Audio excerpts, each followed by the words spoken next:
پیران نظام تشریف فرمائے اسٹیج پر، ان سے دعائیں دینے کے لیے اپنا تازہ کلام جو 3-4 دن پہلے لکھا ہے وہ آپ کے خدمت میں پیش کر رہا ہوں، مجھے دعا دیجیے گا۔ سب حرف ہوئے جب عقیدت سے مرصع، سب حرف ہوئے جب عقیدت سے مرصع، تب جا کے نعت ہوئی طلعت سے مرصع، تب جا کے نعت ہوئی طلعت سے مرصع۔ اور جس نے بھی تھاما ہے سرکار کا دامن، جس نے بھی تھاما ہے سرکار کا دامن، کردار ہوا اس کا لطافت سے مرصع، کردار ہوا اس کا لطافت سے مرصع۔ سارے کا سارا تو ہے سرکار کی مدح، سارے کا سارا تو ہے سرکار کی مدح، سارے کا سارا تو ہے سرکار کی مدح۔ قرآن کیا رب نے مدحت سے مرصع، قرآن کیا رب نے مدحت سے مرصع۔ اور واللیل ہے زلفیں تو والفجر ہے چہرہ، واللیل ہے زلفیں تو والفجر ہے چہرہ۔ محبوب کیا رب نے حشمت سے مرصع، محبوب کیا رب نے حشمت سے مرصع۔ اور مقطع ہے کہ دکھلاؤ کسی شب مجھ کو رخ زیبا، دکھلاؤ کسی شب مجھ کو رخ زیبا، دکھلاؤ کسی شب مجھ کو رخ زیبا۔ ہے شاہد کی تمنا حسرت سے مرصع، ہے شاہد کی تمنا حسرت سے مرصع۔ حاضرین گرامی، کہتے ہیں کہ عبادت جوانی کی اچھی ہوتی ہے اور اللہ کو پسند بھی ہے، محبوب بھی ہے اللہ کو، لیکن اور اگر عبادت گزار عالم دین بھی ہو تو سونے پہ سہاگا ہو جاتا ہے، اور اگر وہ عالم با عمل بھی ہو تو مزید اضافہ ہو جاتا ہے درجات میں، فضیلت میں۔ اور اگر وہ عالم نوجوان با عمل اعلی رسول بھی ہو پھر تو کیا کہنا مرتبہ کا، سبحان اللہ، اونچی آواز سے سبحان اللہ کہتے ہیں، بڑے انتہائی ادب کے ساتھ، عقیدت اور محبت کے ساتھ۔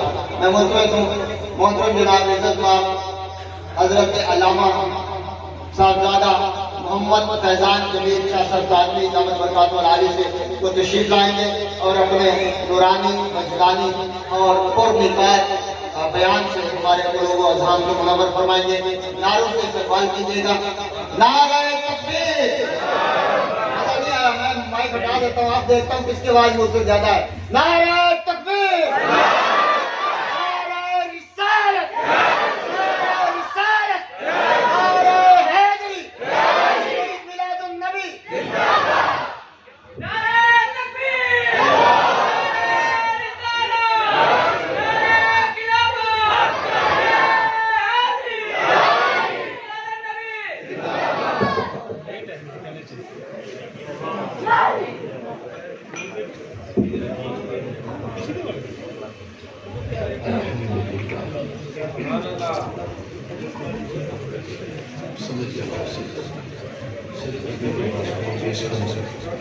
نعرہ تکبیر، نعرہ رسالت، نعرہ خلافت، نعرہ حیدری، شان مصطفیٰ، مقام مصطفیٰ، جشن عید میلاد النبی، جشن عید میلاد النبی، نعرہ غوثیہ۔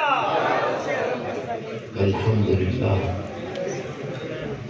لله الذي أبدع الأفلاك والأرضين، والصلاة والسلام على من كان نبيا وآدم بين الماء والطين، وعلى آله الطيبين الطاهرين وأصحابه المهديين. أما بعد، فقد قال الله تعالى في القرآن المجيد: أعوذ بالله من الشيطان الرجيم، بسم الله الرحمن الرحيم. وما كان الله ليعذبهم وأنت فيهم. آمنت بالله، صدق الله مولانا العظيم. قال الرسول صلى الله عليه وسلم: اللهم أمتي أمتي أمتي. رواه المسلم. قال الله تعالى في شان حبيبه ورسوله مخبرا وآمرا: إن الله وملائكته يصلون على النبي وسلموا تسلیما. جن کے دلوں میں حضور کی جتنی محبت ہے سینے کا زور لگا کے پڑھ لیں. اللہم صلی علی سیدنا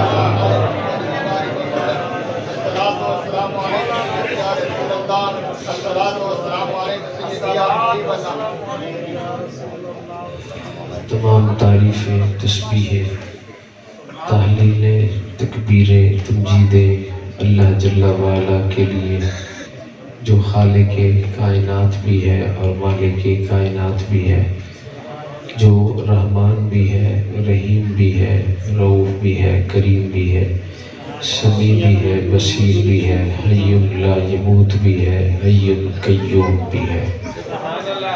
تعریف اس خدا کی ہے کہ جس نے بے مثل و بے مثال محبوب بنا کے ہمیں عطا کر دیا. تعریف اس خدا کی ہے جس نے شفاعت کا تاج ہمارے نبی کے سر پہ سجا دیا. تعریف اس خدا کی ہے جس نے جنت کے ہر دروازے پہ لکھا تو محمد کا نام لکھا. تعریف اس خدا کی ہے جس نے جنت کے ہر پتے پہ لکھا ماہی کا نام لکھا. تعریف اس خدا کی ہے کہ جس نے فرشتوں کے ابرو کے درمیان لکھا تو ماہی کا نام لکھا. تعریف اس خدا کی ہے جس نے حوروں کی آنکھوں کے آنوں میں لکھا تو محمد کا نام لکھا. تعریف اس خدا کی ہے کہ جس نے سدرہ پہ لکھا تو محمد کا نام لکھا. تعریف اس خدا کی ہے کہ جس نے عرش اعظم پہ لکھا تو محمد کا نام لکھا. تعریف اس خدا کی ہے جس نے ہر سنی کے دل پہ لکھا تو محمد کا نام لکھا.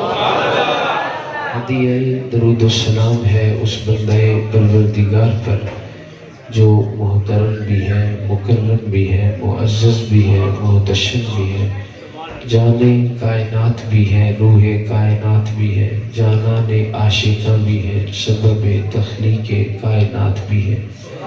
یہ بالکل وہی ہے جو صدیق کے آقا بھی ہے، عمر کے داتا بھی ہے، عثمان کے پیشوا بھی ہے، علی کے مولا بھی ہے، حسنین کے نانا بھی ہے، زہرا کے بابا بھی ہے اور ہم سب گناہگاروں کا سہارا بھی ہے.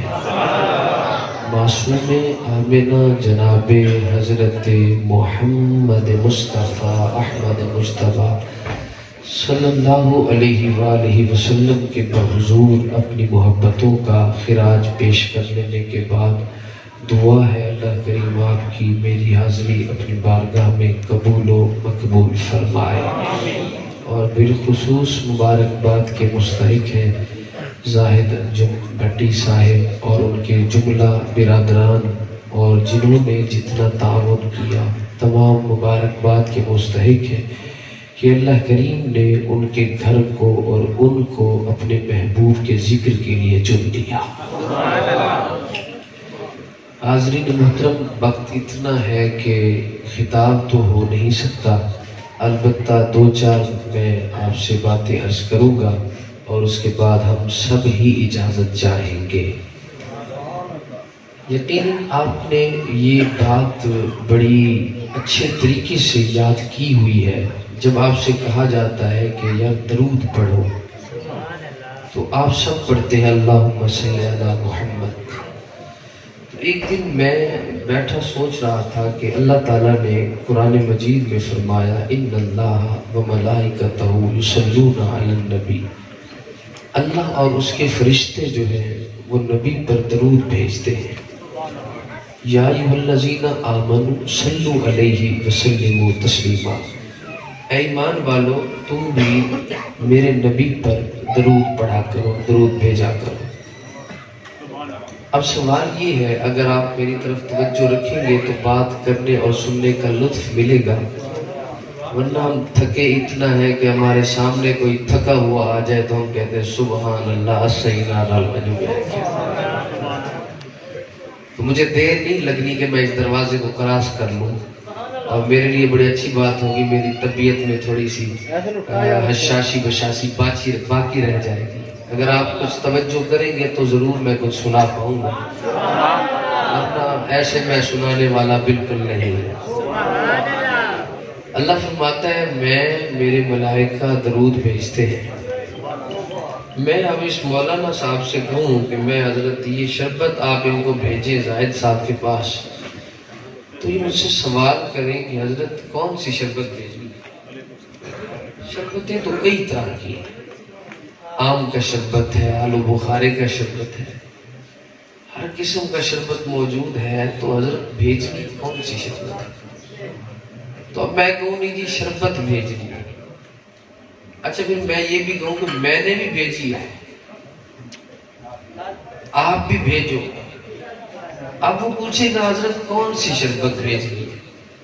اب جب تک انہیں پتہ نہیں چلے گا کہ وہ شربت کون سی ہے، یہ بھیجے گا نہیں، کیونکہ اسے علم نہیں.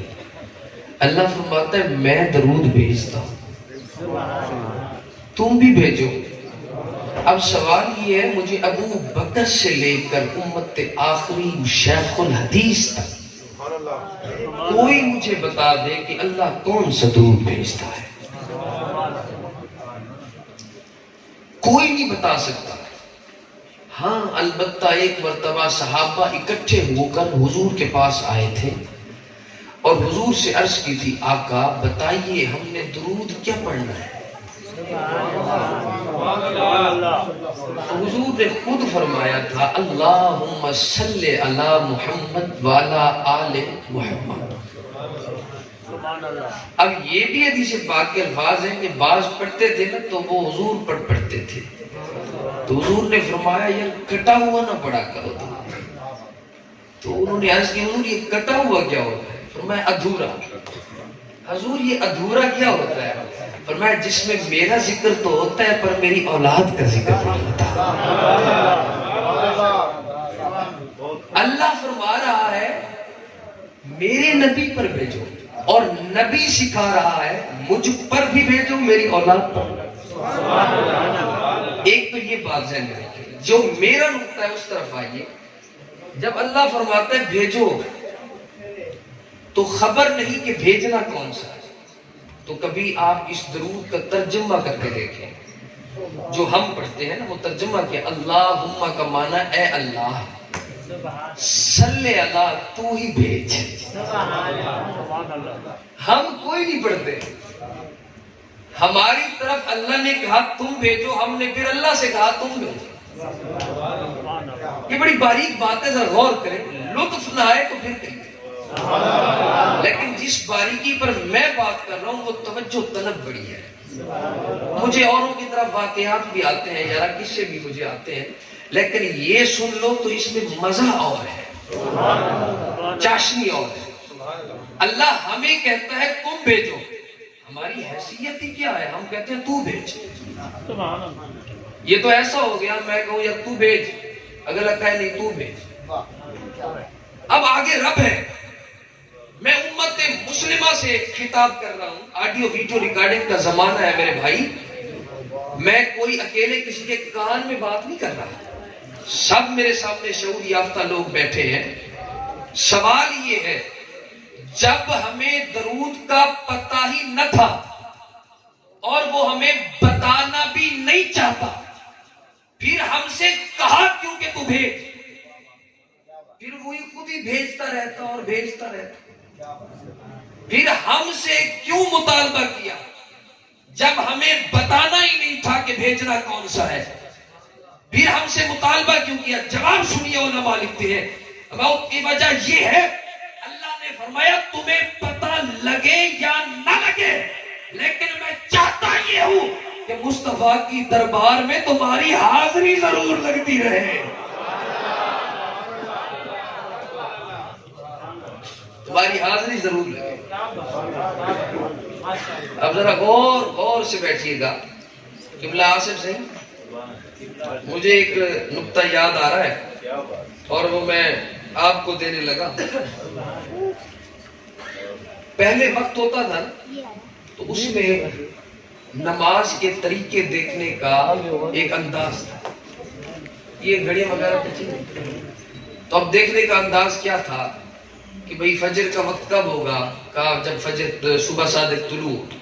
یہ فجر کا وقت. اب ظہر کا وقت انسان کا ایک اپنا سایہ ہوتا ہے، جتنا جسم اتنا سایہ. اگر ہو تو اسے از روح فقہ سایہ اصلی کہتے ہیں، اور اگر اس سایہ اصلی سے ایک گنا زیادہ بڑھ جائے سایہ تو یہ ظہر کا وقت شروع ہو جاتا ہے.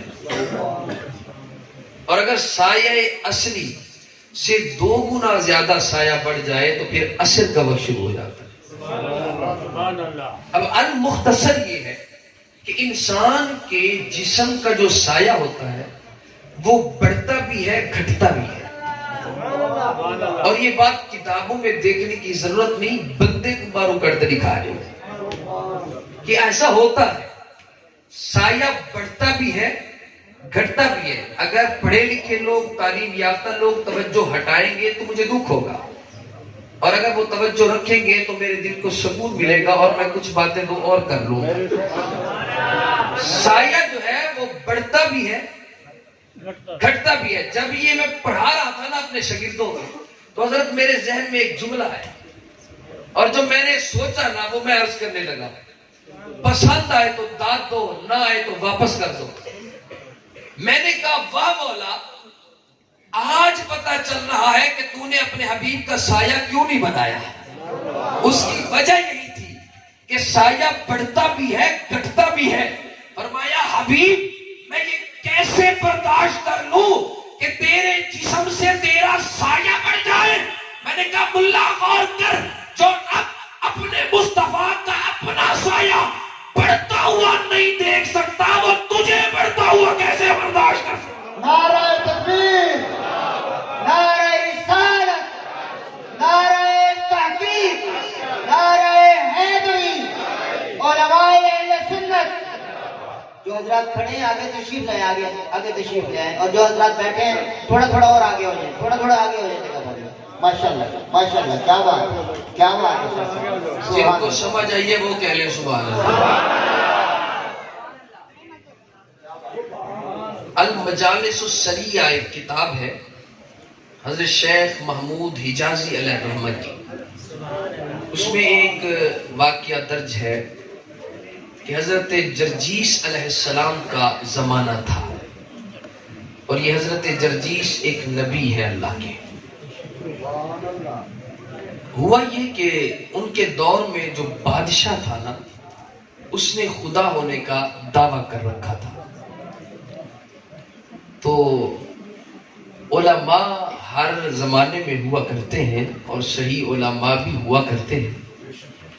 تو انہوں نے اس کا دعویٰ توڑنے کے لیے ان کے پاس گئے اور بادشاہ سے کہا کہ بہت عرصہ ہو گیا، قحط سالی ہے، بچے مر رہے ہیں، تو نے خدا ہونے کا دعویٰ کیا ہے، لہٰذا اب خدا ہے تو بارش برسا، قحط سالی کو بھگا. اس نے بڑے اعتماد سے کہا علماء جاؤ، کل دوپہر کے وقت بارش آ جائے گی. جب اس نے علماء سے یہ کہا تو علماء دنگ رہ گئے. یار ایک تو جھوٹا ہے، اوپر سے دیکھو جھوٹ بھی بڑے اعتماد سے بول رہا ہے. اب پوری بزم ہے، وزراء امراء بیٹھے سن رہے. تو انہوں نے کہا چلو کل دور نہیں ہے، کل بھی ہو جائے گی، ہم دیکھ لیں گے، ویسے ہی جھوٹا ہے. وہ چلے گئے. اب اس جرجیس علیہ السلام کے زمانے کے بادشاہ نے کیا کیا، اس نے کہا وزیر کو، وزیر قلم اٹھاؤ اور پینسل اور کاغذ اٹھاؤ، خط لکھو. اس نے کہا جی ٹھیک ہے. قلم اٹھایا، کاغذ رکھا. اس نے کہا جی خط بنام، کس کے نام کا خط لکھنا ہے؟ اس نے کہا جی یہ خط جو ہے جرجیس کے خدا کے نام کا لکھنا ہے. یہ جرجیس کے خدا کے نام کا خط ہے. کہا اس کے خدا کو دے گا کون؟ کہا جرجیس دے گا، وہی دے گا. خط لکھ دیا گیا، پیک کر کے قاصد بھیج دیا. پہاڑوں میں حضرت جرجیس رہتے تھے، وہاں پہنچا، قاصد نے جا کے خط دیا. تو انہوں نے کہا ابھی کیا لکھا ہے؟ تو کہا بادشاہ نے لکھا ہے، میں تو اب پیغام دینے والا بنتا ہوں، خط دینے والا، اندر کیا لکھا ہے مجھے کیا خبر؟ تو حضرت جرجیس نے کھولا تو اس میں کیا لکھا تھا؟ اس میں لکھا تھا یأتین بالمطر وَإِلَّا آزَيْتُ أَزِيَّةٍ يَسْمَعُ مَصَائِبُ الْبَشَرِ۔ اس میں لکھا تھا جرجیس اپنے خدا سے کہے کل دوپہر کے وقت بارش برسا دے، ورنہ اس کے بندوں کے سامنے اس کے خلاف جنگ کروں گا۔ جب یہ کہا تو حضرت جرجیس غصے میں آئے، فرمایا میرے مولا کی توہین؟ ہم وہاں نہیں تھے، ہم تو اس مولا کی توہین نہیں برداشت کرتے، تو وہ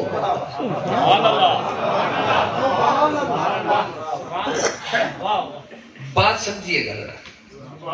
حضرت جرجیس کو غصہ آیا، فرمایا یہ تو گستاخی خدا ہے، اس نے گستاخی کی۔ آپ غصے میں بیٹھ گئے، ادھر سے اللہ پاک کا پیغام آیا، جرجیس آج مزاج بدلے بدلے کیوں ہیں؟ کیا ماجرا ہے؟ کہا مولا کچھ نہیں۔ فرمایا نہیں بتا تو صحیح کیا بات ہے؟ مولا کچھ خاص نہیں، بس امت کے معاملے میں سوچ رہا۔ اللہ نے فرمایا جرجیس یہ ہاتھوں میں جو کچھ چھپا رکھا ہے یہ تو پڑھ کے سنا کیا ہے؟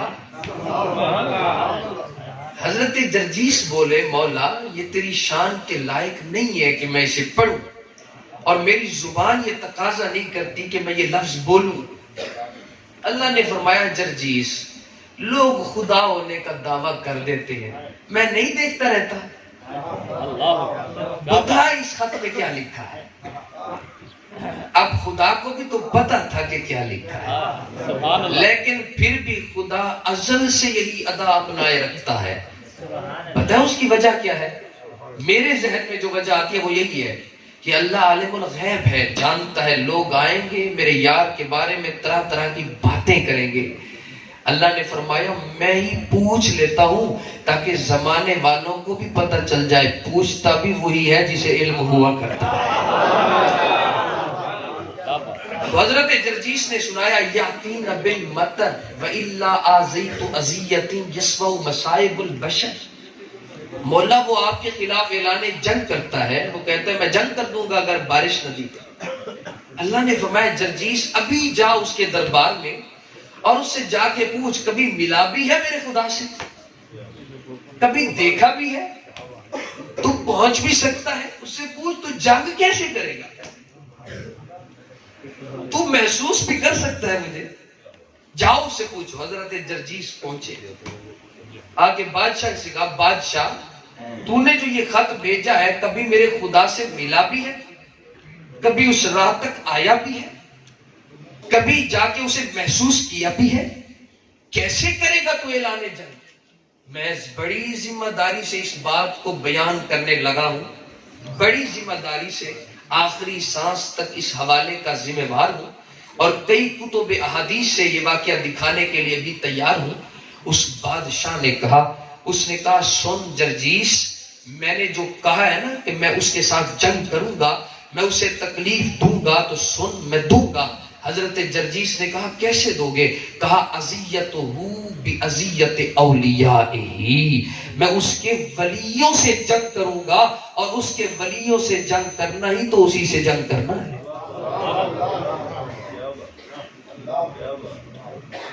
اب جی یہ جواب سنا نا تو حضرت جرجیس واپس آئے، پہاڑوں میں آپ آئے۔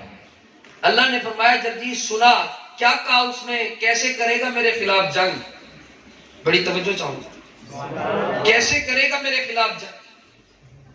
تو حضرت جرجیس علیہ السلام نے کہا کہ اذیتہ باذیت اولیائی، وہ کہتے ہیں کہ میں آپ کے ولیوں کو، آپ کے یاروں کو، آپ کے دوستوں سے جنگ کروں گا، انہیں تکلیف دوں گا، اور انہیں تکلیف دینا تمہارے خدا کو ہی تو تکلیف دینا ہے، لہذا میں ایسے کروں گا۔ یہ بات کہنی تھی، شیخ محمود حجازی لکھتے ہیں اور فرماتے ہیں یہ بات کہنے کی دیر تھی، اللہ نے فرمایا جرجیس یہاں نہ ٹھہر اور جا بادشاہ سے کہے میرے ولیوں کو کچھ نہ کرے، میں بارش نازل کرتا ہوں۔ میرے ولیوں کو کچھ نہ کہے. میں بارش نازل کرتا ہوں. جب دوپہر کا وقت ہوا اور حضرت جرجیس پہنچے, فرمایا وہ بارش نازل فرماتے ہیں, تم نے اولیاء کو کچھ نہیں کہا. جب یہ بات کہی نا, اللہ اکبر, تھوڑی ہی دیر گزری, چھم چھم بارش برسنا شروع. جب بارش برسی نا تو حضرت جرجیس علیہ السلام کے جو علماء تھے, انہوں نے جب بارش دیکھی, یار واقعی دوپہر کا وقت ہے, بارش ہو رہی ہے, بندہ تو جھوٹا تھا, بارش آ گئی. کہا یہ بڑا عجیب رنگ ہو گیا, یہ کیسے ہو گیا؟ اب وہ بادشاہ اکڑ اکڑ کے چلتا ہوا اپنے قوم والوں کو دیکھتا ہوا اور علماء کو دیکھتا ہوا جا رہا ہے. جاتے جاتے سپاہیوں نے کہا بادشاہ کہاں جا رہے ہیں؟ کہا پہاڑوں میں جا رہے ہیں. کہا کدھر؟ کہا جہاں جرجیس رہتا ہے وہاں جا رہے ہیں. کہا ٹھیک ہے جی چلیں. وہاں پہنچے, حضرت جرجیس بیٹھے تھے. کہا اوے اللہ کے نبی. جب حضرت جرجیس نے ایسے دیکھا نا تو فرمایا گستاخ, تو یہاں کیا لینے آیا ہے؟ جا اپنی بادشاہی والی کرسی پہ بیٹھ, یہاں تیرا کیا کام ہے؟ دفع ہو جائے یہاں سے. تو اس نے جو جواب دیا نا سنیے, اس نے کہا جئت سلما, میں لڑنے نہیں آیا, میں تیرے رب سے صلح کرنے آیا. میں لڑنے نہیں آیا, میں تیرے رب سے صلح کرنے آیا ہوں. اس نے کہا پہلے تو تو یہ دعوے کر رہا تھا, جملہ سنیے گا, اگر قرار نہ آئے تو پھر کہیے گا. اس نے کہا ہاں لڑنے کے لیے آیا تھا, خط لکھا تھا, لیکن سن, من یحسن الذی الی عدوہ لاجل اولیائہ ان یستحق الی ان تسجد. اس نے کہا سن, میں نے بڑا غور کیا, میں نے دیکھا کہ جو دشمنوں پہ اتنا کرم کرتا ہے وہ اپنوں پہ کتنا کرم کرتا ہے.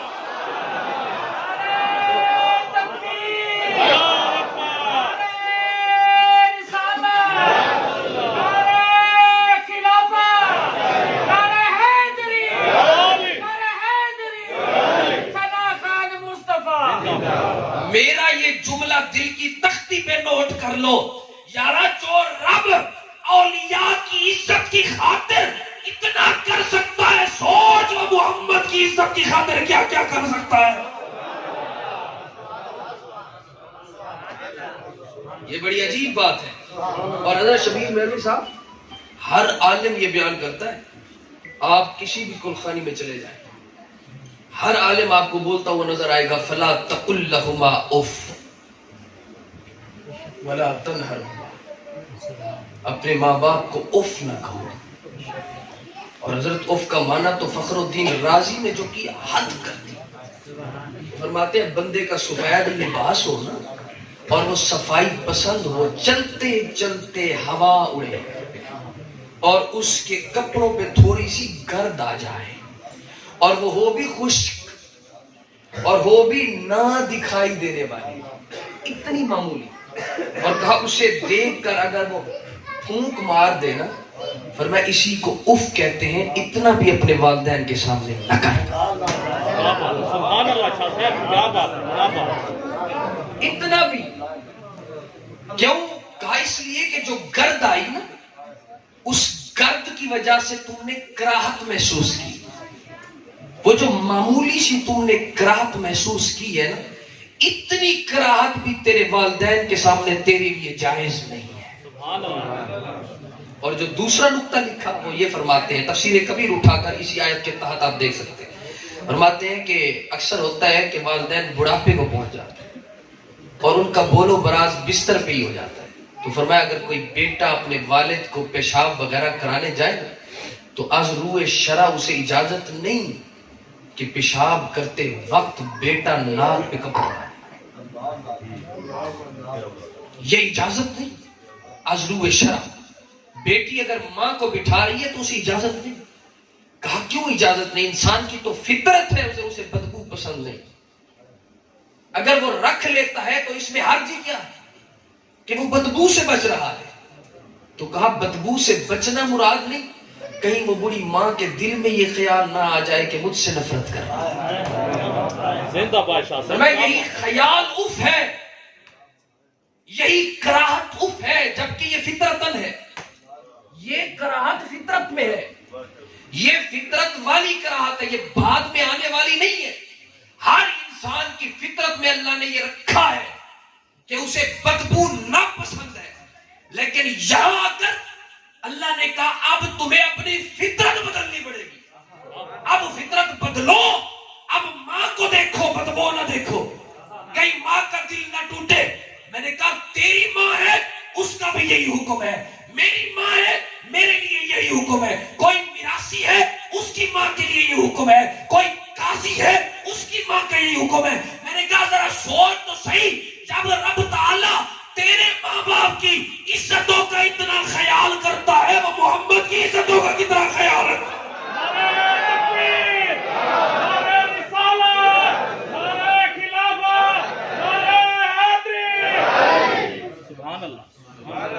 میں بڑا حیران ہوتا ہوں جب بندہ حضور کے ذکر میں بیٹھے نا، تے ہوندا چہرہ ونجے سوج، بندہ بڑا بھیڑا ہے. جیندہ کلمہ پڑھے ہوندے ذکر وچ منہ سجاوے، وہ کم از کم ہی ذکر تے ٹھرتے بہ. اور حضرت میں خصائص الکبریٰ دیکھ رہا تھا اور آپ مزہ لیں گے اس بات سے، میں ذمہ داری سے عرض کرتا ہوں. خصائص الکبریٰ کی جلد پہلی ہے، صفحہ نمبر 22 ہے. ابھی بک گاڑی میں موجود ہے، اگر کوئی بھائی پڑھنا بھی چاہے ابھی فقیر پڑھوا دے گا، بالکل پڑھوا دے گا. حضرت آدم علیہ السلام کو جب اللہ تعالیٰ نے جنت سے رخصت فرمایا تو آپ سرادیب کے علاقے میں اترے. اور یہ میں کوئی کمزور حوالہ نہیں دے رہا، میں امام جلال الدین سیوطی کا حوالہ دے رہا ہوں. اور امام جلال الدین سیوطی نے ابن عساکر سے لیا ہے، اور ابن عساکر نے بطریق عبداللہ بن زبیر راوی سے لیا ہے جی. اور امام ابو نعیم نے اسے حلیہ میں بھی ذکر کیا، اور یہ حوالہ بھی خصائص میں درج ہے اسی طرق سے. تو سنیے، جب آئے نا سرادیب میں تو دیکھے درخت، پہاڑ، تو وحشت و پریشانی طاری ہو گئی، کیونکہ پہلے کبھی نہ دیکھا. جنت میں رہا آدم، اب جب دیکھا نا ہم سب کا باپ، پہلا آدمی، جب وحشت و پریشانی ہوئی نا تو حضرت جبرائیل علیہ السلام آئے. انہوں نے جب دیکھا تو کہا مولا آدم کی حالت تبدیل ہو رہی ہے، کیا کریں؟ فرمایا آدم کے کانوں میں اذان دو. حضرت آدم علیہ السلام کے کان میں اذان. مولا کہنا کیا ہے، یہ اذان ہے کیا؟ کہا جبرائیل کہو 2 مرتبہ اللہ اکبر اللہ اکبر. مولا آگے اشہد ان لا الہ الا اللہ. مولا آگے کہو پھر اشہد ان لا الہ الا اللہ. مولا آگے میں کہو اشہد ان. مولا کہہ لیا، میں آگے کیوں نہیں کہتا اشہد ان محمد رسول اللہ؟ میں بڑی ذمہ داری سے عرض کر رہا ہوں، آدم علیہ السلام ہے پہلا نسل آدمیت میں پہلا نبی، پہلا خلیفہ ہے، لیکن کانوں میں آزان دی جا رہی ہے اور کانوں میں محمد کا نام لیا جا رہا ہے. پتہ چلتا ہے مصطفیٰ آج نہیں، جب سے خدا ہے تب سے محمد ہے مصطفیٰ.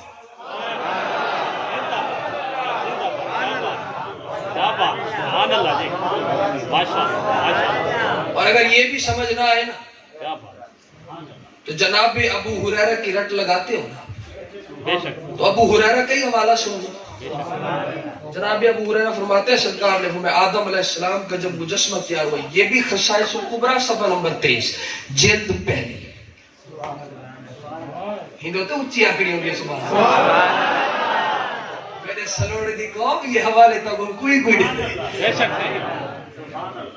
میں وہ کہہ نہیں دے رہی میں دیکھ سکتا. ابو ہریرہ راوی فرماتے ہیں سرکار نے فرمایا جب آدم علیہ السلام کا جسم تیار ہوا روح پھونک دی گئی. میں کو تو پڑھنے ڈاڑی چاہ سکتی روح پھونک دی گئی. آدم چلے تو حضور فرماتے ہیں جسم آدم کا تھا، روح آدم کی تھی، نبوت آدم کی تھی، خلافت آدم کی تھی، لیکن سنو